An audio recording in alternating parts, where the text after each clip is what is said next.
Good afternoon. Welcome back to I don't know what this is, man. It's supposed to be called the Easy Talk. It might be like the Crazy House. It's a full house, yeah, full of my brothers, yeah, brothers from my never mother. But to this side over here, I'm sure you guys recognize his brother over here, the guy down here, the guy further down, Glenwyn, and the other guy Prosper. Yeah. Anyway, it's the Easy Talk. It is the Easy Talk. And let's see if we can knock this one out of the park inside an hour. But you know what? No music intros. I'm going to get straight into this and say hello. Mube! Bruh, pop, pop. Come on, G. What's happening? My family, I'm back, man. The lost brother, the lost cousin, I'm back. They found me. So they dig me up, come back. I finished fifth last time I was here. Now I'm top of the league. I'm ready. Yeah. Hennessy on the go. Let's get it. All right. Okay. Glenwyn. What's happening? Mube, are you one of those fans who are good now when they top and then you're not so good when they second or third? I'm actually always good. I'm the one that keep Alex calm, so I'm trying to. That's what I'm here for. That's true, actually. That's true. No, I'm good. I'm good. Thanks for the invite, Alex. Thanks, man. Nice one. Prosper, man. Finally, man. Yeah. Finally, I'm back here again. It's nice to be here again. It's nice to be on top of the league. It's so relaxing, but yes, yet a bit more tense than ever, but it's getting close. We're getting it. It's coming home. It's coming to London. Yeah. A little bit closer now. Brother Isaac is in the house. Yeah. That's me there. This time and moment, it is very, very hard for an Arsenal fan not to brag. It is very hard because we are winning. We are top of the table. Actually, they were saying that the elephant is on top of the tree over here, meaning that Arsenal is the elephant that is on top of the tree that is going to come down. I'm telling them it's just a blip, and we're here. Yeah. We're here on top of the mountain, man. Long may it continue. Now, Mube, Glenn has been doing a couple of segments on the channel in regards to, from what I see it, some fans are going from one extreme to the other. There's no middle ground. When we win, they're with us. When we lose, the corner for Arteta out. Now, Mube, bring some sense to what's going on, man. I know you come hell or rain, you're always there supporting Arsenal, supporting Mikel Arteta. I have never called for a manager to be sacked. All the years I've been supporting us since the mid-1970s. But your thoughts, I mean, I've seen some of your comments on Twitter. Quite colourful, man. Apologies for the tweets. My Twitter get wild over there. But no, man, I just think it's just people with agenda that people that know that they are wrong with what they said about Arteta and they just can't stand it. They're waiting for us to fail. They're waiting for something to happen, and everything that happened, that's why it goes from so extreme, because they just like, you have Arsenal fan just thinking that we're not going to win the league because they don't want us to win the league just to prove themselves right. They're not really fans. They just want to get their own way, so they just go from the extreme for no reason. They just want to see Arteta fail, and that's the thing. They just can't seem the fact that they don't back him, and it is what it is. I don't really care, really. To me, it's already a successful season. Right now, we just living off the gravy, because if you told me that we were challenging for the league this season, I'd call you a liar. No one think we would be doing this. We were trying to get back into top four. We weren't trying to compete for top four last year, but somehow he got us there with the squad we had. We wouldn't expect it, but he got us to compete for it. And this year we took a bigger step, and now we're competing for the league. No one saw this coming. So people like that, it's just people with an agenda, people that they want to prove themselves right, and they want to see Arsenal fail just so they can be right. That's the people that I just keep blocking them every time I see them on Twitter. Man. It's annoying. I got at least this season alone, I probably block at least 400 people. It's so easy. So easy. Wow. Oh my But so easy, and I keep every day. I don't have time for nothing. Talk, sport, all of them. Gary Neville, everything that's negative, I'm blocking it out. I don't care who you is. You gotta go. yeah. Mube, before I go to Prosper, if Arsenal do not win the Premier League, would it be a massive disappointment? It will be disappointment because now that we're in the position that we're in, it will be disappointment, but it's not failure. It'll be Yeah, disappointment. At the end of the day, you have to play every team have to play 38 games, and at the end of the season, the cream will rise to the top. But it will be a disappointment. The position that we're in, we've been leading since the season starts. I mean, we've been up there for all this time. 13 games to go now. You do not want to, with 5 points clear, you do not want to see us fall. But will it be a failure? No, it'd be a progress on where we've been at in the past few years. Get back in the Champions League, finish second or whatever we finish. It's still progress, but yeah, it would be disappointment if we don't finish the league. Trust me, I back Arteta, I back Arsenal, but I will be disappointed too because now I expect to win the league for sure. Yeah, expectation, man. Yeah. Prosper, your thoughts about the negativity and the positivity, and it's like the fans don't know whether they're coming or going, man. Your thoughts, Prosper? Yeah, I mean, what do I say after Mube? I mean, Mube has been so articulate about it. There's not much I can say after that. It's all about the negativity, people trying to prove a point. Whatever point they're trying to prove, I don't know. But as Mube has put it, they're just people who want to show they're better off, that they can pick a better manager all the time. When the better manager, their supposed better manager comes in, they'll be on to another one and the next one. There's no continuity, there's no progress, or there's no building up something. For them, it's just negativity or wins or negativity. But this is soccer we're talking about. You win some, you lose some, And as Mube has put it, it's already a successful season. Remember when we were starting the season, I was like, all right, let's see how far we can push with this team. It's not yet there. We still got a season to go to compete for the league. But here we are. Now we're talking, okay, we can get this, you see? So for me, it's already a positive. The negative people, well, sometimes you cannot understand. It's not all about negativity. We've gone so long without a trophy. So there's that anxiety as well that comes in. Yeah. But at the end of the day, people have to understand this is a tough competition. Now, looking at the budget we're working with, the team, the players we're working with, in some positions, we only have one player and we're always biting our nails. Please, God, keep this player fit. And that's how we've been going all season, you see? So it's already a win. Let them hate, let them do whatever they want to do. But as it is right now, I can feel the title coming. Okay. Glenn, again, from the beginning, I did say you've been doing a couple of videos in regards to the extremes, of the so-called. Is there lag? Is there lag? Sorry. No, there's no lag. Glenwyn, so yeah. Yeah, no, look, I mean, I hear what Prosper's saying, I hear what Moba say. It's also, but it cuts more closer to home because it's Arsenal's fans that is also so negative at most because not long ago we lost 2 games, like recently, City and Everton, and in between that we drew 1 game. So I could hear all the noises about this team. I knew it. They're doing an Arsenal thing, irrespective of what happened prior to those games. I mean, we've been doing well. Mobe said it. We've been on top from the word go. So, I mean, surely we as Arsenal fans had to see the changes. There are still those bunch of fans, Arsenal fans, and you mentioned it once, Alex. Can we call it class?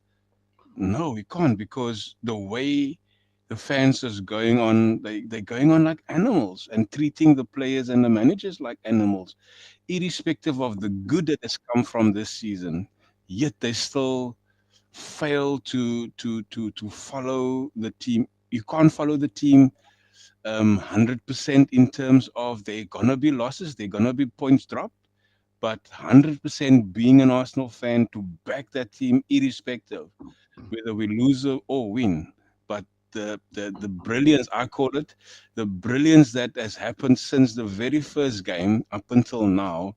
There is so much that you can take out of this in terms of a 95 to 5% in much good and 5% of so much bad. So surely there must be an optimistic a mentality of our fan base to back Arteta, because no person thought that Arteta is going to do this. I mean, it's 3 seasons in, fifth, and now where we are. It's still 13 games to go, so far end to still go, and every game seems so far away, even though it's the day after. So the fan bases have to come up and say, we really have to see what this man has done. Not just him, but his whole crew, including the players. But we can't go and hate on our own team, and we can't go and hate on our own manager. We all were very skeptical about Arteta coming in, because he never been in charge of any team, being it small or big team. He's never been in charge of a team. And for us to be skeptical was by right that we were skeptical, because what is Arsenal doing? A guy with no experience, and we all said it. But surely we should change that tune now, because he's changed things around, and I doubt there's going to be any change for the negative now. He still learn? He will still learn on it, but it can only improve, because now I've tasted the success of what he's trying to do since the start. Glenwyn, do you think part of the mentality of some sections of the fans is the fact that we haven't won the Premier League in almost 20 years? Has that got anything to do with it, or has it got nothing to do with it? Every fan wants to win a trophy, and whether it was Arteta to win the FA Cup in his first few months as a manager, or whether it's just pure luck, I think some of it has got to go to a lack of winning trophies, obviously. But I think you are a football fan first, man. You're not just an Arsenal fan. You're a football fan. I mean, I watch football, whether it's South African, whether it's England, whether it's La Liga, whether it's Spanish, Italian. You're first a football fan, so surely you need to appreciate the football that has been played, whether it's Real Madrid or whether it's Ipswich. You know what I mean? So it's football. You're a fan first. So surely you need to look at where we were since Wenger left, or even before Wenger. Since the last trophy we won in 2004, and up until now, there is a massive turnaround and transition that has happened. So yes, it could be part of a lack of winning trophies that the fans go on, because they obviously, when are we going to win stuff? When are we going to get silverware? And so that plays a major role in it. But sure, you still need to be able to see. I mean, any person can see. The youngest Arsenal fan can see there is a change in it. Isaac, and to you, your thoughts about, again, the fan base. I was watching a clip somewhere, and someone was saying that for the Arsenal fans, it takes only one loss for them to change from one extreme Hey, man. to the other extreme. And I tend to concur with that sentiment, because it is true. We have a fan base who are like a swinging pendulum. When you're winning, they are with you all through. But one loss on the way, then they are not with you. They are like Arteta out. And one thing I'd like to point out is that Arteta winning the FA Cup is one thing that saved his job, or that has saved his job in a greater way, because that FA Cup gave a cushion to some of the fan base. Had he not won that FA Cup during his first half season, it will have been even worse than it is. Unless the fan base wants a Wenger season that is the invincible season, we've got to understand that is the only team that is invincible in the history of the Prem. I don't remember if there is any team in the history of the Prem that has gone unbeaten. That is the only team that went unbeaten, unless the fan base wants another invincible. But in this modern era of football, it is highly unlikely that you will have an invincible, because especially in the Premier League, anybody can beat anybody. 20th can beat first. It doesn't matter where you sit. But what makes me happy is that we have learned, Arteta has learned. And in one of the press conferences, one of the managers Sean Dyche was saying that winners learn, and we learned from our loss when he was newly appointed Everton manager. We learned something and we changed. So the fan base has got to be patient. And I don't believe you could have any other manager at this point of season that could have put us in first place. They are even comparing Arteta to Ten Hag to Klopp. And one thing I want to tell the fan base, when a manager comes to the Premier League and tells a player to end his playing career early so that he becomes his number 2, there is something special about that player. That is what Pep did with Arteta. He told him to end his playing career early so that he becomes his number 2. There is something special. I've been watching documentaries all over the internet on the praise that has been given to Arteta by the persons who've been very close to him, the persons who've sat together with him, the persons who've trained with him and know his qualities and know what he demands. You can imagine with our squad and where we are, and if we start to analyze, we don't have a great depth in our squad, but where we are, some will say it is black, and I've heard even some pundits saying that that Arsenal will win the Premier League because it has been the poorest season. How is it the poorest season in the Prem? How is it? While other managers are appreciating the kind of football we are playing, you see this kind and the style of football. My brother Mube here has been with Arteta from the word go. And Alex and I have been with Arteta from the day go. You remember during the pandemic, all through we were like, give the man time. We are not Chelsea of chopping and switching managers. We want stability. And we are reaping from that stability. We are reaping from what he's built. You look at the kind of football that he plays. From the first day, you could see what he wants. He wants us to play from the back. And the kinds of players he wants is a player who can play comfortably from the back. So, but Isaac, sorry to stop your flow, but is he not trying to turn Arsenal into a Man City? Or is that what he's trying to do at Arsenal, or does it really matter? Alex, it is not Man City, Alex. Remember, this kind of football was first played by Arsenal. It is the Arsenal football. It is just copied by Man City, and we forgot our kind of play, and we started envying Man City. Yes, Glenn, you're saying? Sorry, man. I've never seen Pep play the football that he's playing now. So I am under the belief that the way Pep brought in that play, that it looks like Arsenal, it's copying them. No, I think it was initially Arteta's idea to push it to Pep and say, let your inverted fullbacks come into the inside. I mean, that's why he's bringing it into our team very, very easy, smoothly.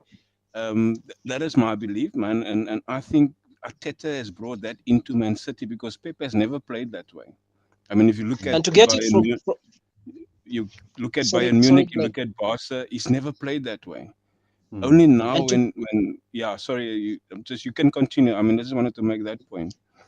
and to pick it from there, Alex, the system that Arteta plays, just look at it at this season with Man City, how they are playing. They are not playing that fluid football as they used to play. They are struggling in some sense. They are trying so much to focus on one player. But you look at Arteta's football, he is not focusing on one player. He wants his goals to come from all over. From And Ramsdale even. yeah, even from Ramsdale. If he can score. And this morning I was watching one of the pundits say that Arteta waited for the perfect moment to bring in Zinchenko. He did not want to bring in Zinchenko at a moment where we are not stable, so that the fan base we have will castigate him and say, you bring in someone who does not fit the system.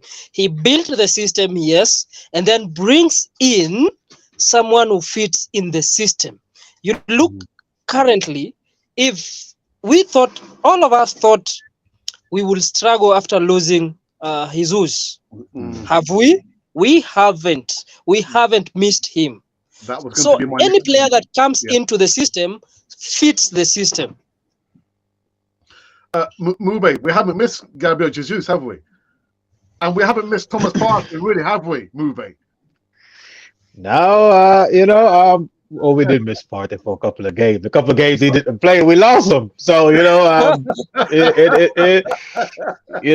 still gonna beat the drum. He's most important player. We need him on the field. Let's pray and hope that he can stay fit for the rest of the season. The next 13 games in the Prem, at least. If he don't play in the Europa League, oh well. But he need to play these Premier League games. But we have a good deputy now in Jorginho who's doing this thing. So we're comfortable there. But no, we haven't really missed Jesus. We missed what he has done. We had to play different because he's not there. Eddie and Nketiah is not Jesus. They're both two different players. Yeah. You can see now. Yeah. Now we're kind of back to where it was at the beginning of the season. Now that we're playing Trossard and Martinelli, because now Martinelli is back cooking when he was with Jesus. He just can't do that with Nketiah. Not that I have nothing against Nketiah. It's just that Nketiah don't go out on the left. Like Jesus play all across the front. He's not just a center forward. He plays on the right. He plays on the left. He plays through the middle. He holds the ball up. Eddie Nketiah is just a goal scorer. That's his first thought, is to get in the middle of the goal and try and score. With Trossard back in the team now, you can see him and Martinelli are causing trouble because no one knows who. We don't have a center forward playing. They just one keep going on the left and one keep going on the right. They just keep rotating, and that's helping us big time. So we do miss what Jesus bring, but that's what's making me, giving me the hope that we can win this league, because we did all this without him. Eventually, he's going to be back. He's going to be back. If he's back for the last 10 games. The last 8, the last 5, eventually we're going to have that option to bring him off the bench or do something. It's another player, one of our most important players coming back in the squad. And we played without him the whole year. So all this noise that people keep saying that we're lucky and this and that, we had to play since November. He was literally our best player, took us to a different level when he was playing with us for the first part of the season. We haven't played with him since November. We're beating all these teams without him. And everybody else is lucky but us. So that's why I don't even listen to the negativity, man. But that's what's giving me hope that we can finish this, because just the fact that we know he's coming back and we know what he brings to the team. Who for you has been like the pick of the transfers? I mean, for me, Trossard for me has just hit the ground running, Mube. He is next level, man. The way he plays, and that's the thing with getting Prem proven players. It's you don't have to worry about him settling in. He already know exactly what he needs to do. He's at the right age. He's not Saka and Martinelli age. He's way older than them, more experienced, played in World Cup. You know what I'm saying? So it was great to bring him in. Jorginho, I'm still, he's not make a bigger impact than that Trossard, I don't think, but just to have someone there to deputize for Partey, instead of having, worried about Sammy. If Partey don't play this weekend and Jorginho starts, none of us will complain because he just come in and he has done a job. So both signings, man, big up to both of them. But yeah, Trezor, you're always gonna pick the flair player over anything else. So we're gonna give it to him. But shout out to Jorginho too, man, because he's definitely take my stress level down a couple notches, for sure. Just to say something, Mube.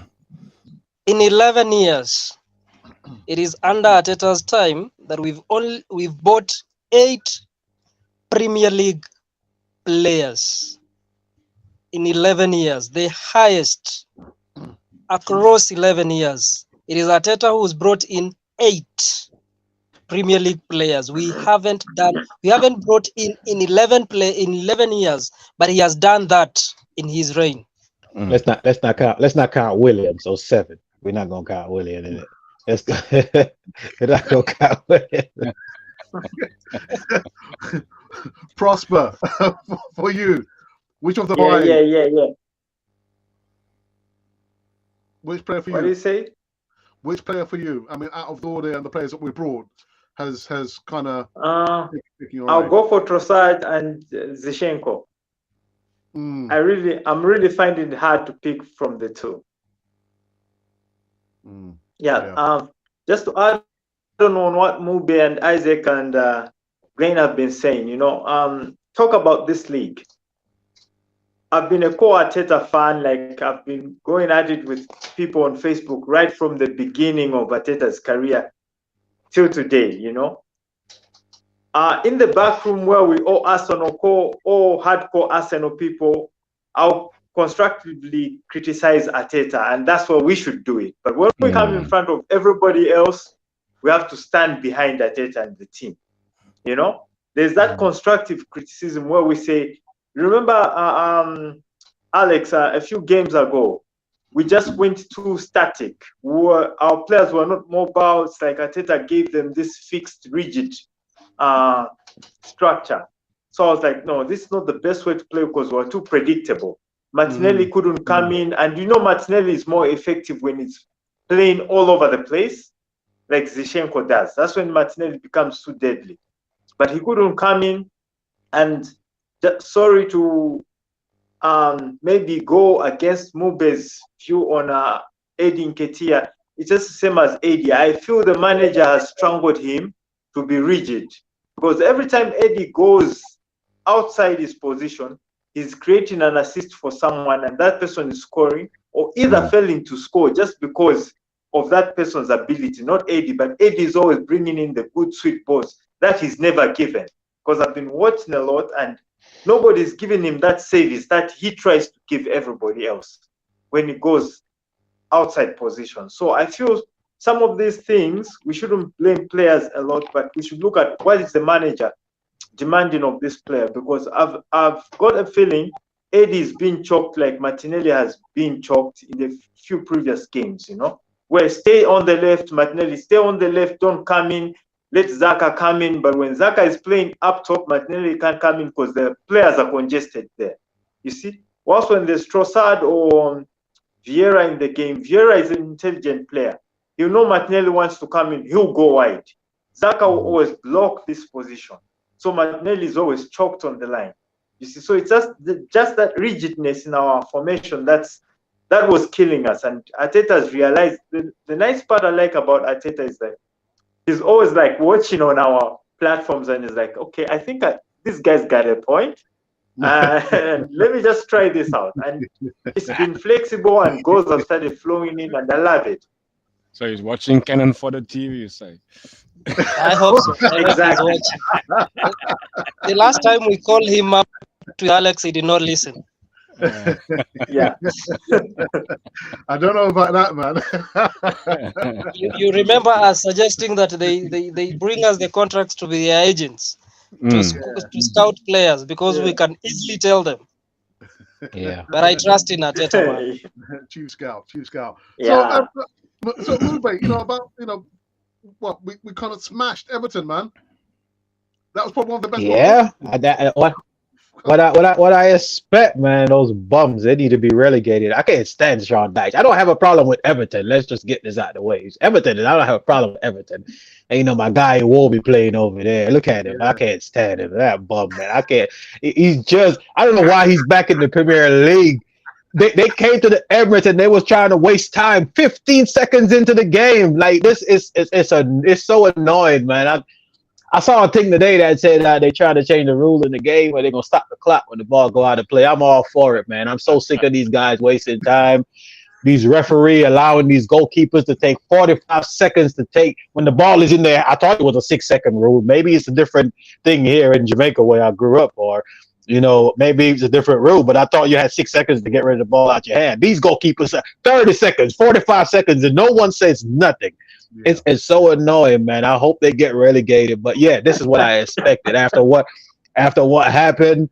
They beat us, and they came to the Emirates. I wanted 6. I was disappointed with it to score more. I think the players took their foot off the gas, but I wanted 6, 7. I wanted to batter them, make sure they didn't stay up. I want to see them relegated. I'm telling you, Sean Dyche FC need to go. I can't do this next year. I can't do this next year again. And Glenn, for you against Everton, are you surprised at the scoreline, or do you think it should actually? Yeah, look, I mean, I remember the prediction that I put on your show the night before. It was you put it 2-1, I put it 2-2. Yeah. But that was just to sort of draw a bit of banter from the from the chat. My actual prediction was 2-0 Arsenal. I think we had a good game. We had a massive game turnaround. Scoring in the 40th minute, that was, for me, it was such a relief knowing that we're going to go in 1-0 into half. And then the second goal came. I thought it was offside, but it wasn't. So going in 2-0, it was amazing to see the passion that the guys play and the smiles, the body language. I mean, we spoke about body language many a times about the Arsenal before this season, and the body language in that particular game. It was fun to look at because everybody had a smile on their face, and even Ramsdale was yet maybe a few saves to make, but he was just brilliant in this between the sticks. So it was. We just took them to the wire and put a sword through them. And Muba, you sound a bit like Sean Dyche. You have to match the energy, man. You have to match the energy. We cannot do this for another season. It's like bringing Tony Pulis back in the league. Like, why would they hire him? It's like, come on, man. Everybody is I'm telling you, it's no. He's not going to change. I don't want if people go say, he's doing this because he's trying to keep him up. He's not going to change. He's going to do the same thing next season. He's going to go and buy a bunch of players from the lower leagues that he knows, and he's going to bring him into Everton, and it's going to be Burnley all over again. I do not want this in the league. I need them relegated ASAP. Okay. I don't even have time to review the game. I ain't even saying nothing about the game. It's just him. I don't like him. He needs to go. Prosper, the game, Everton. Yeah. I mean, even before the game, even the first fixture, I was like, we're getting the 3 points. I just don't know why it didn't happen. For me, Everton has always been a walkover. It's always been a 3 points. Flukes happen in football. That's why we love football. So the first game was a fluke. When we wake up, I strongly feel it was getting to the players. We were on top of the league and we shouldn't lose points, so they were a bit stuck up in there. But on this previous game, they were so free. They just went there to enjoy the game and they played their football and it went well. Yeah. For you, Isaac, before I go into live chat, your thoughts, Everton? Smashed them. We smashed them, yes, we did. Everton is a bogey game away. We haven't had joy at their ground. But coming to the Emirates, we haven't struggled at the Emirates, but we have struggled away. It is a bogey team away. So we lost away. It was a blip, and then we lost to Man City. But I want to put out a stat that maybe most of us have not seen. Our game versus Man City, we made Man City complete the fewest passes in their history in the Prem. That is under Pep. We made them complete the fewest. Even when Man City came to the Emirates, they were not all of us. Even when you look at the possession, we were above them. So it is the better team lost.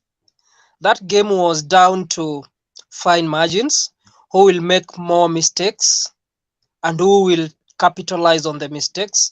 We did not capitalize on the mistakes that City made, but they capitalized on our errors. And it is only twice this season that we've went behind and we have not come back. It is only twice. Last season and the season before, if we went down a goal, we'll have lost a game. I'm happy that we can go down this season and it is not over until it is over. Yeah. It is not over for Arsenal even in the 90th minute. How many games have we won on the 90th minute? I can remember the United. I can remember the Aston Villa. And it is not over until it is over. So that game was comfortable. Although for the first half, it was all chaos. There are several theories as to why it was all chaos.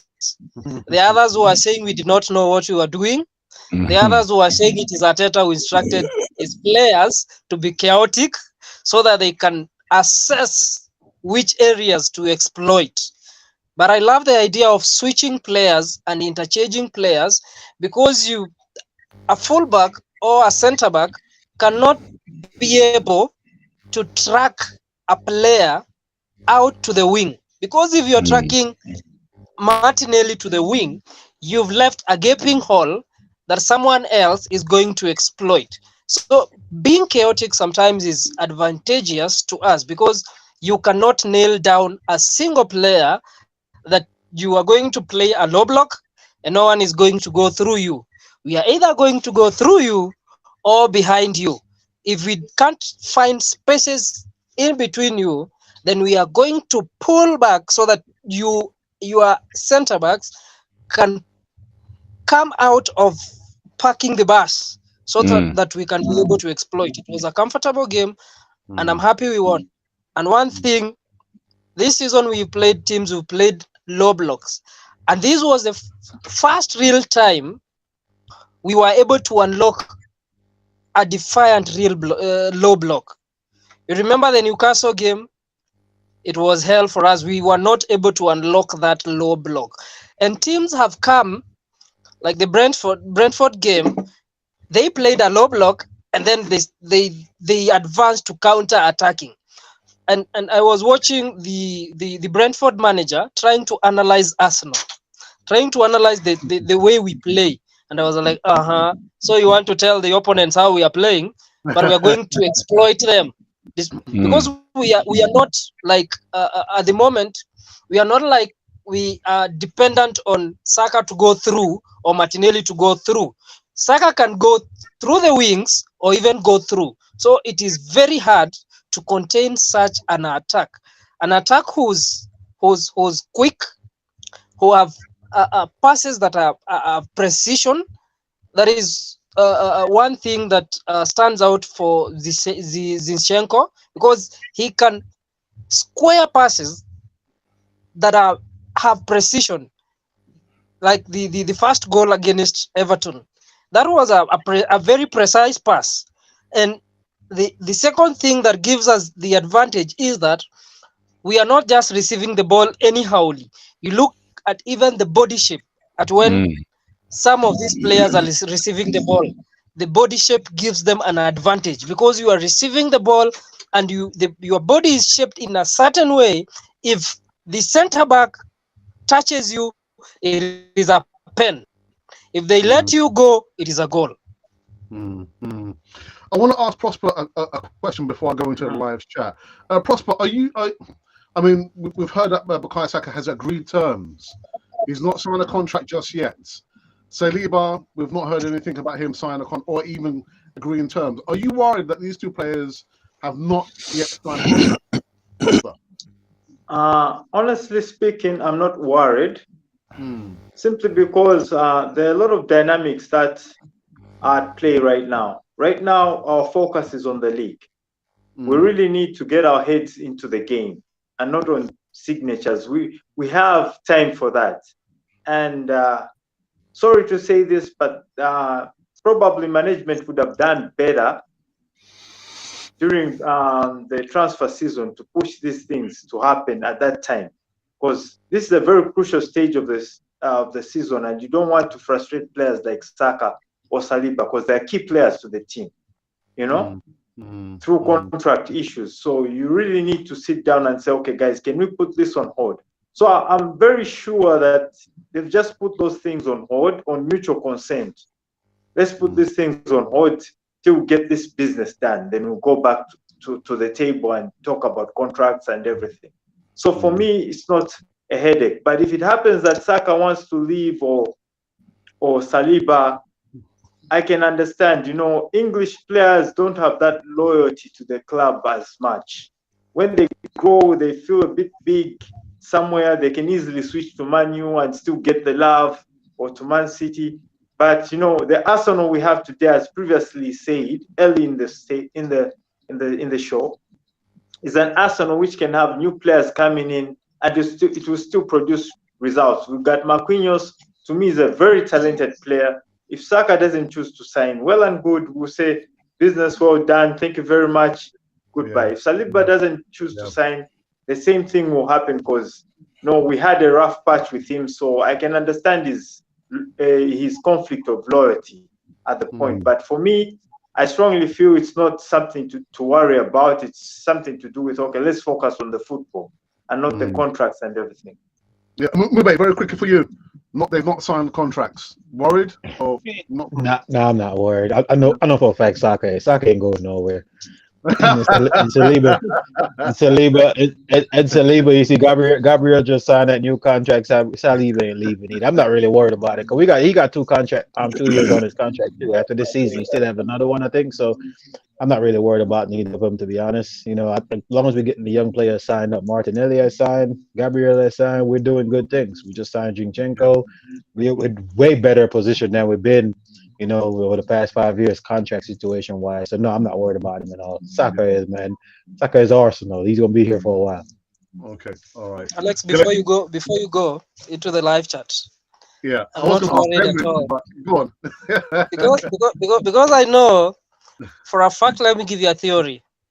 Arteta is playing a Mickey Mouse game with us, because he knows these players ain't going anywhere. He's sure and he's confident. At this point in time, you can look at the body language of each and every player in that team. They all want to stay. You look at the kind of celebrations they pull up when a goal is scored. Who doesn't want to stay in a winning team? Everybody wants to stay in a winning team. We win that trophy, you do not even need to convince anybody to sign that contract. They will come knocking themselves. And for instance, you look at the Trossard deal.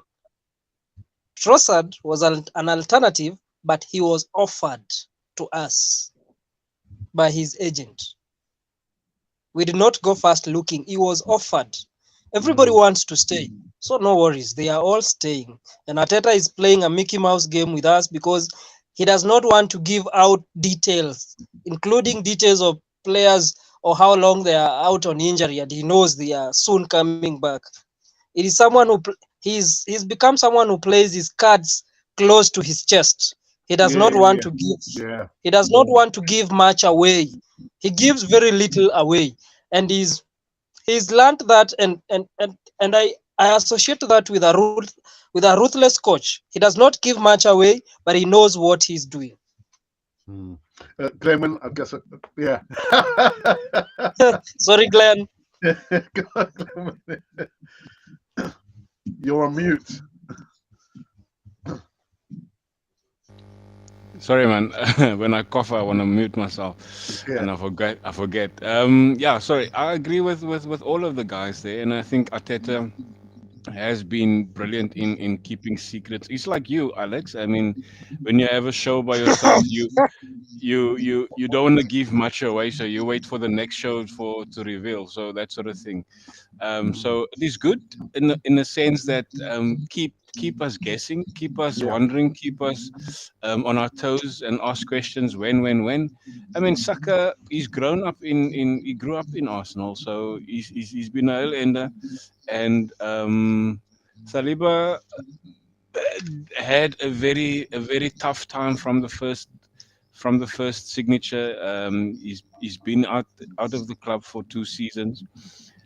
His loyalty is with Arsenal for now because he's playing brilliant football. There's no doubt in any manager's or coach's mind for the France team, the French team, that he will be the first player on that name, even if he plays or not. So he's going places. So all to do with where he plays now. I mean, and previously on his loan spells as well. So I don't have any problem waiting for that signature. The way is that me? I think so. Yeah. The way Saka has been talking in interviews is that he's staying at Arsenal. There's no way he's going out. He's staying at Arsenal. So yeah, I think that counts for a lot. Yeah. Okay, let's go into the live chat. We've got Emerson. Good evening, Emerson. Who says, even to all our Canon 4 TV team.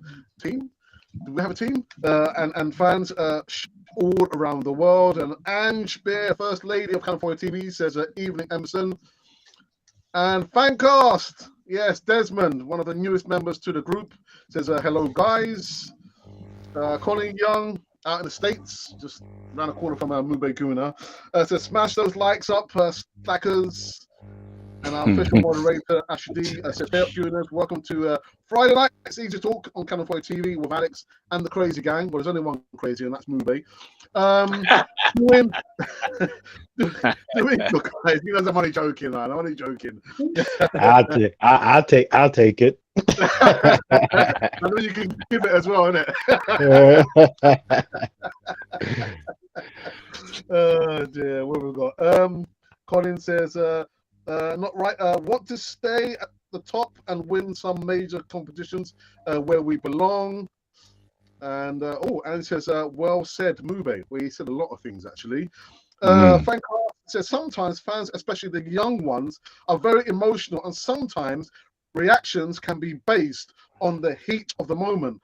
I just understand them sometimes. And Arsenal Alex, not me, it's another platform, says even more, and even to you as well, Alex.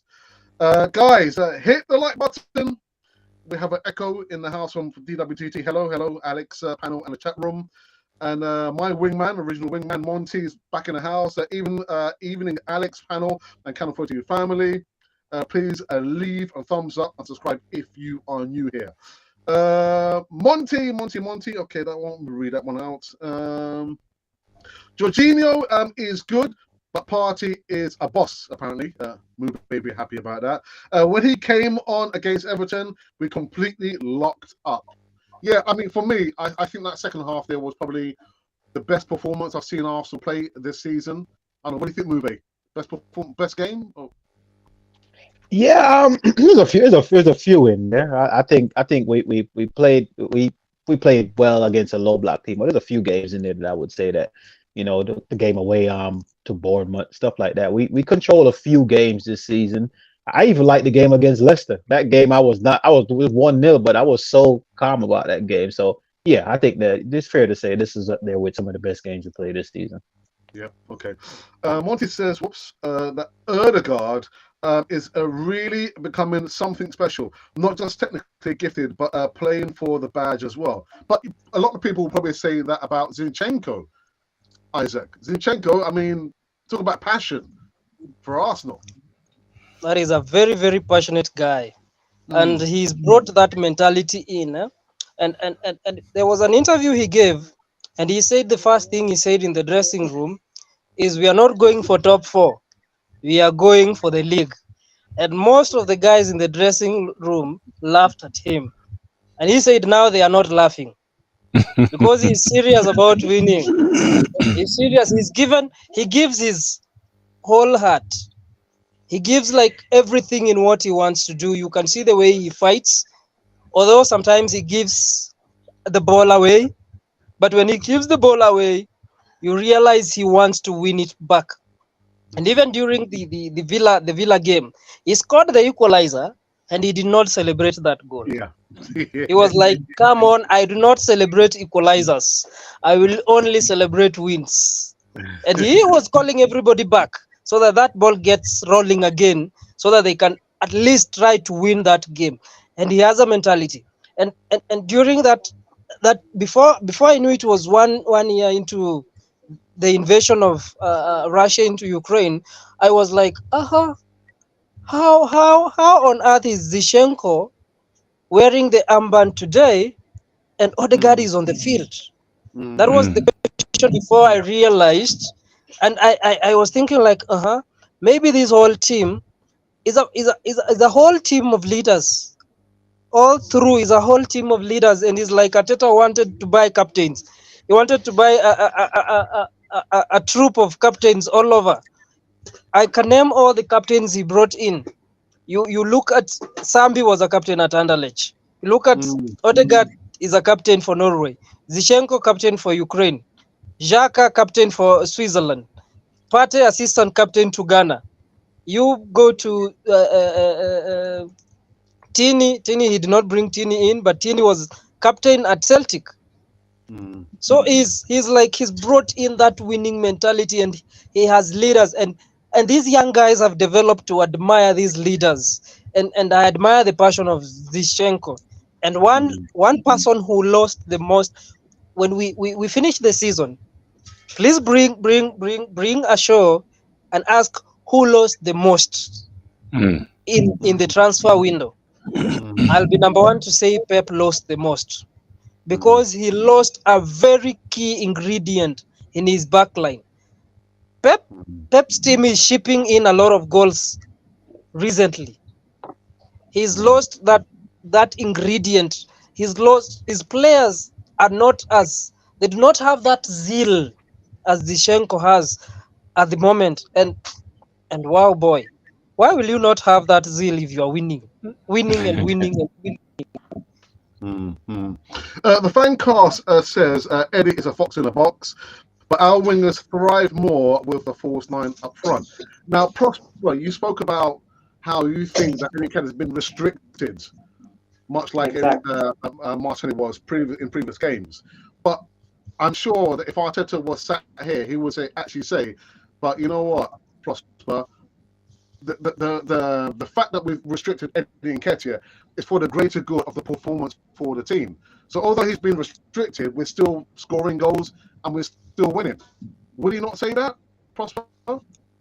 I don't think, honestly speaking, he's the manager, yes, but I've been watching AD for a long time.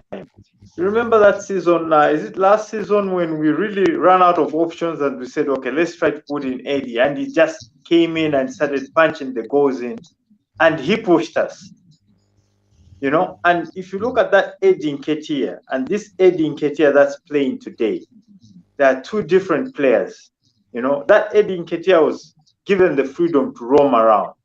This one is being told to stay in that one position. But if you look at the team, the whole team, and how the style of play, because you have to look at the style of play.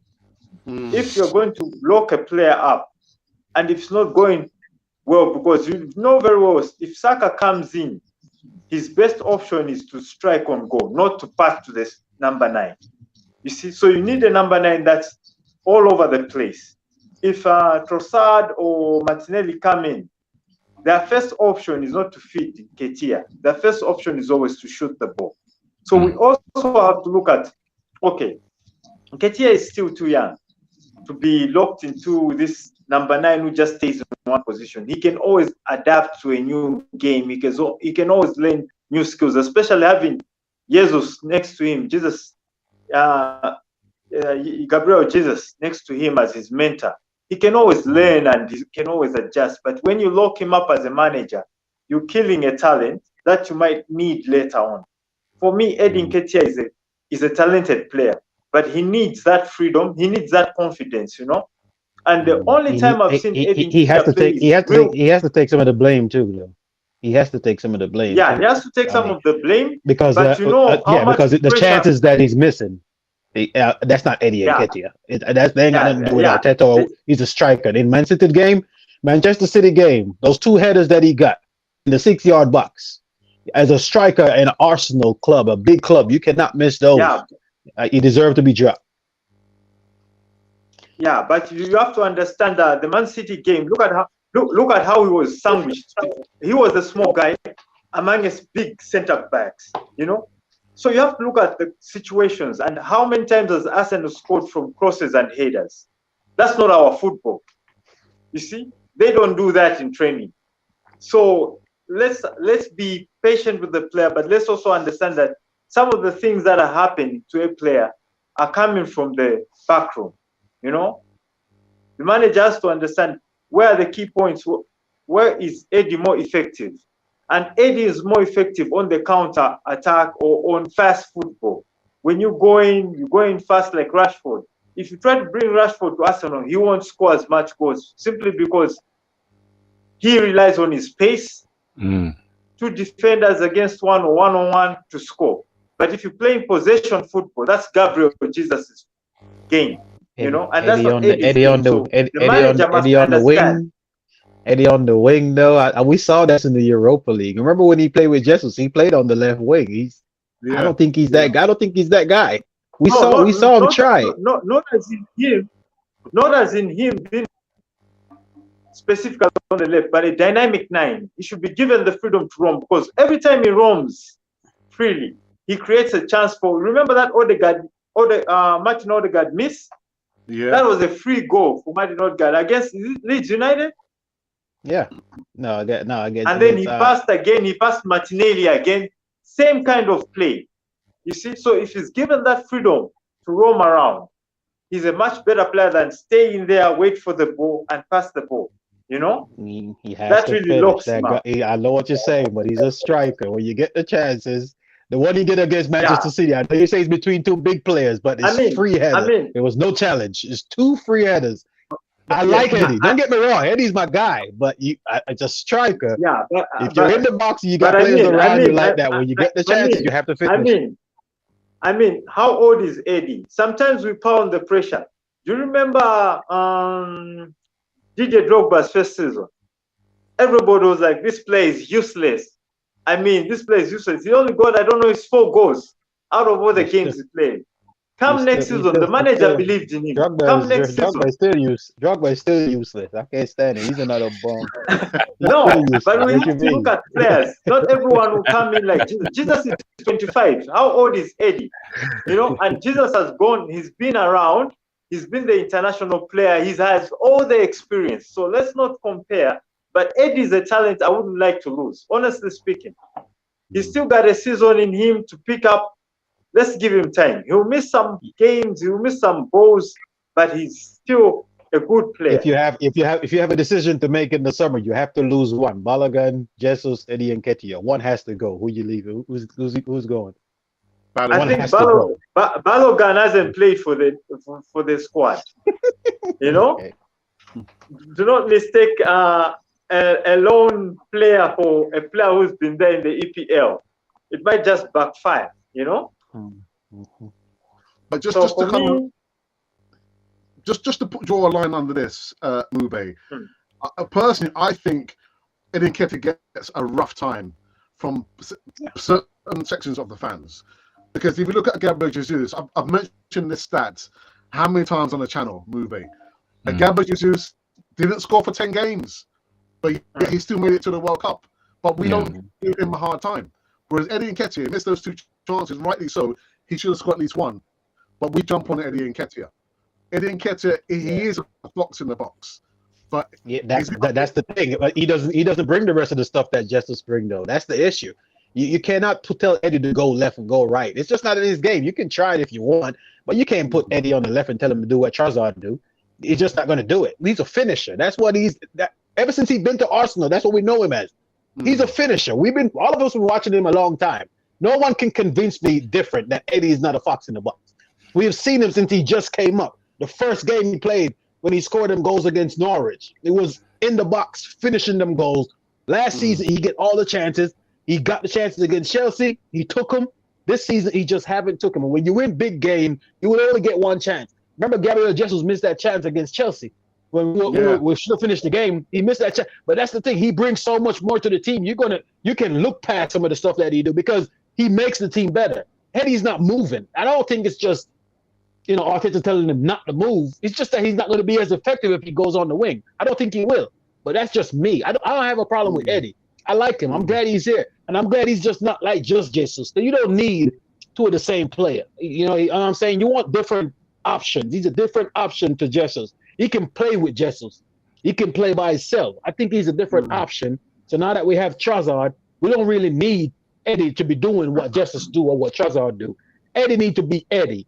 Be a fox in the box. When you get your chance, you take it. Let the wingers worry about the rest of the stuff. You do what you do and what you're best at, because you're very good at finishing. Ian Wright said this all the time. Eddie is a finisher. So let me throw the question back at you then. So you've got those players there. Who do you sell? Do you sell Balogun or Eddie Nketiah? Who are you selling?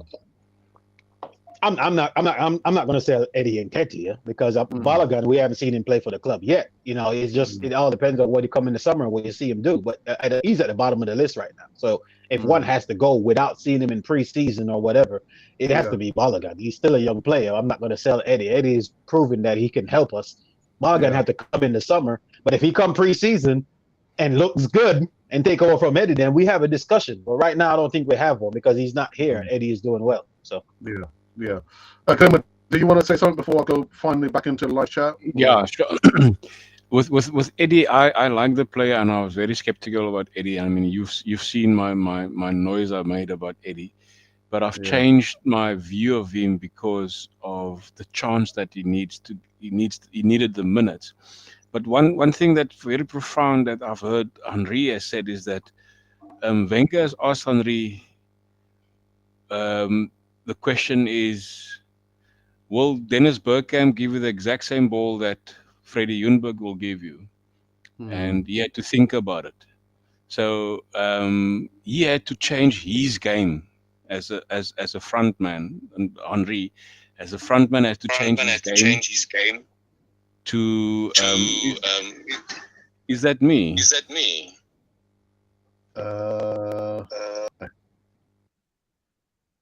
No, I think it's better. It's Isaac. Is it?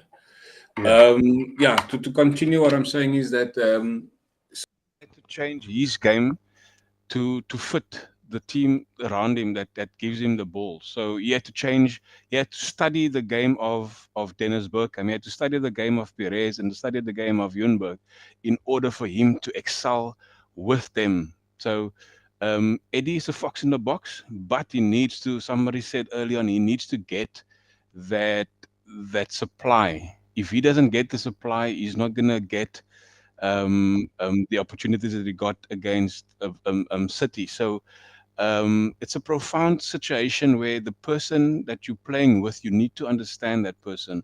And I mean, to bring Zinchenko and Martinelli with Eddie up front, that marriage didn't work. But the minute Martinelli has gone in the center and Trossard on Martinelli's spot, Zinchenko, the three of them gel differently. The threesome there has brought in a different dynamic to the game. The all three flourish. We all asked, I mean, I think you asked the question once, does the system suit Martinelli and Zinchenko? And the answer was no. But it wasn't just Martinelli, it was also Zinchenko. So the two of them couldn't gel together. But when the swap came, now there's a marriage. Now there's an option. Now there's a cohesiveness where, because the mentality had to change. because it doesn't work with Zinchenko left back and Martinelli in front of him and Xhaka there. So there had to be a shift and a change of position and get that mentality right. And now there's a gel now. So the same with Eddie. Eddie had to have to come in and say, what am I doing wrong? Why am I not gelling with the rest of the players? Why am I not scoring the goals? It's one thing to be a fox in the box, but you still have to come and do something. There's time in the game that Eddie had to come into the center to collect some balls, and that is not what Eddie does. But he had to come in order for him to stay on the pitch and be an effect on the game. But it has to come from him as a player as well and say, what am I doing wrong? How can I change my play in order to have the team succeed? Yeah, just to add on to what Glenn has said and Movie, I agree with both my colleagues here, but I also personally, I look at managers. You know, you can literally tell this is what Martinelli can give you when he comes in, when he cuts in. But the previous, before the winning streak started again, the previous 3 or 4 games, you could see Martinelli trying to force a dribble, and there was always a 2-on-1 on him. You could literally tell he's always giving away possession. But why is he continuing to do the same thing? Then I realized sometimes the manager tells you, you got to do this. And then when you don't do it, you sit on the bench. You see, because sometimes managers are strict like that. You have to play the way I want you to play, or you sit on the bench. You see? So sometimes, as a manager, honestly speaking, if you see you've got a young player like Eddie, you're supposed to teach him. And the best time when Eddie has played his best football is when Emil Smith-Rowe is in the game.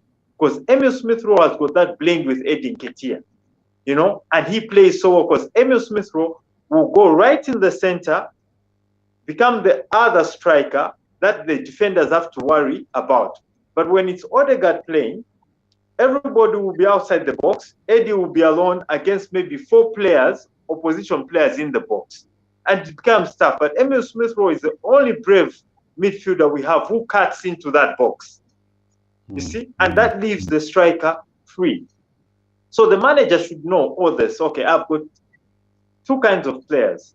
When I play this system, as Glenn was saying, this player flourishes. So when I have Eddie in, I should have this player and that player so that Eddie shines, you know? And that's management problem. That's not Eddie's problem. Now, if it's Eddie's problem, that's when you bring in a striker manager like Manchester United did. The same Rashford, go out, Rashford is useless. They brought in Benny McCarthy. Rashford is a whole different preposition altogether. You see? So sometimes the players need help from management, you know? So that's what I just wanted to add in. That's a good point. Colin is saying, no throwing shade on Partey now, Alex.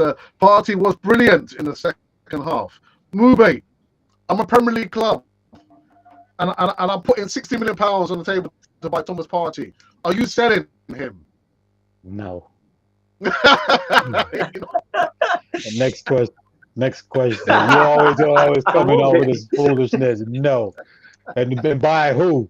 Because buy Declan. We sell a Partey and go buy Declan Rice. We're right back in the same position that we've been at. We still got one player. There's no change. We don't need to sell it. We need to add. We need to add to him. No, not selling him.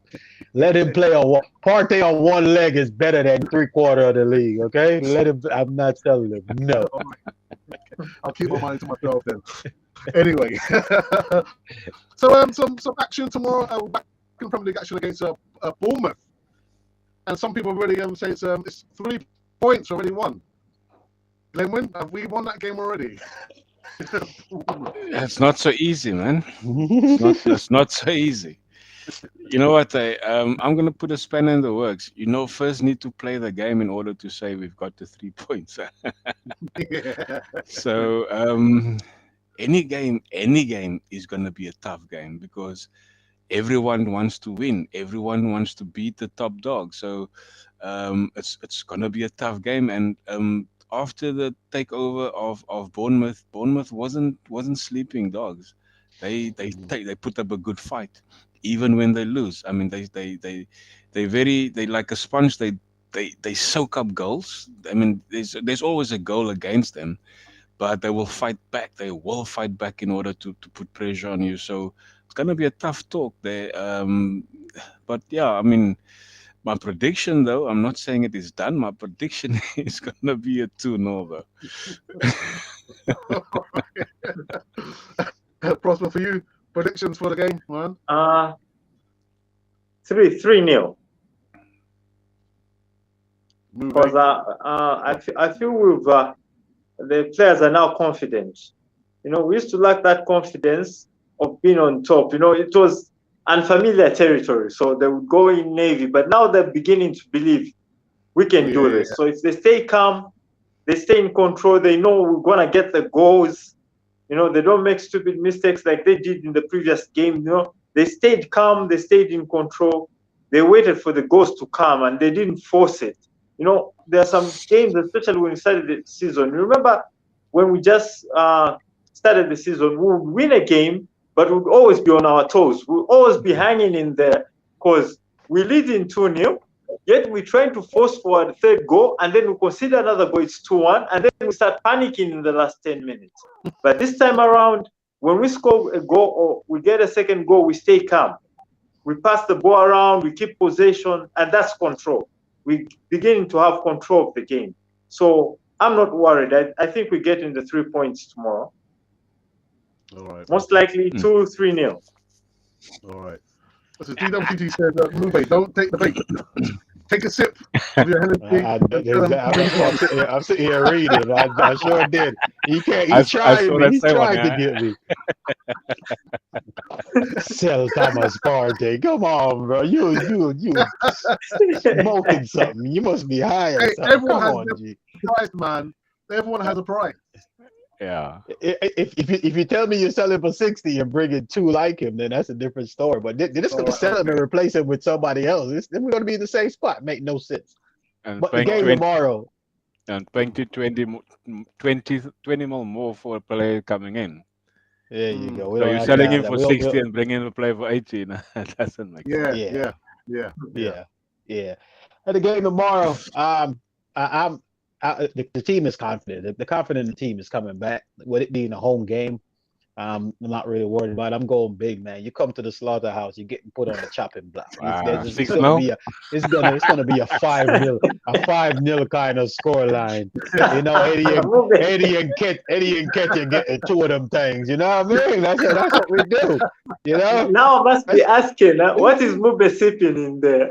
It's straight Hennessy. It's rocks. Hennessy on this Friday, man. Come on, it's gonna be a 5-0. Anybody come to the slaughterhouse for the rest of the season? Everybody getting slapped up at Emirates. We're taking no prisoners at the Emirates. Everybody come to the Emirates. You going back with the L. Tell him I said that. You know what I'm saying? You might catch us slipping away, but at the Emirates, everybody getting slapped up. We're not playing no games. Everybody. Oh dear. Do you know what? We've come to an end on this season talk. It's just crazy. I'm going to bed. But anyway, we're done. We're done here. Very interesting. Went over the hour, which is all good. It's all good down to Mube. Mube, it's always a pleasure, man. Always a pleasure to have you back on channel. Yeah, for sure, bro. It's always fun being on here, man. Listening to different point of view. I like when people have different point of view. So my guy Eddie and Nketiah, fan down there on the bottom, I respect your opinion, man. We move. We all rooting for him. Let's hope he can bang it out of 10 before the season get done, and let's win this league. It's nice having you, together. Yeah, appreciate the energy. Yeah, we bring it. It's all in the cup. It's all in the cup. It's on the sip. It's on the sip. Then we win the slaughterhouse, man.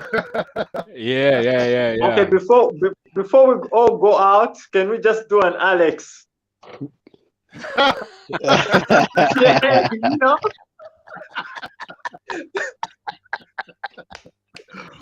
Prosper. Oh boy. Oh my goodness.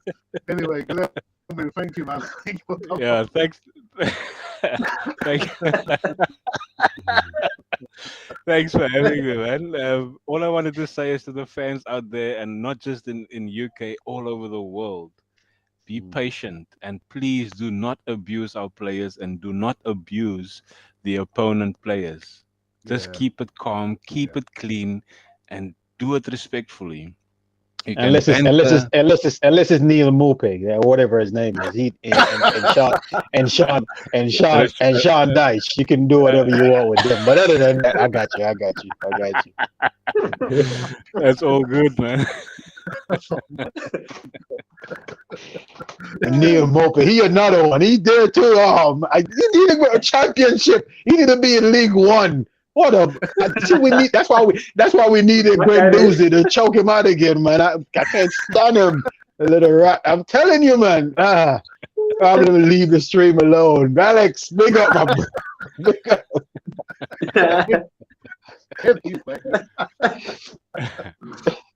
Oh dear. I think we might be doing a watch along tomorrow. My brother will be doing that tomorrow for the Bournemouth game.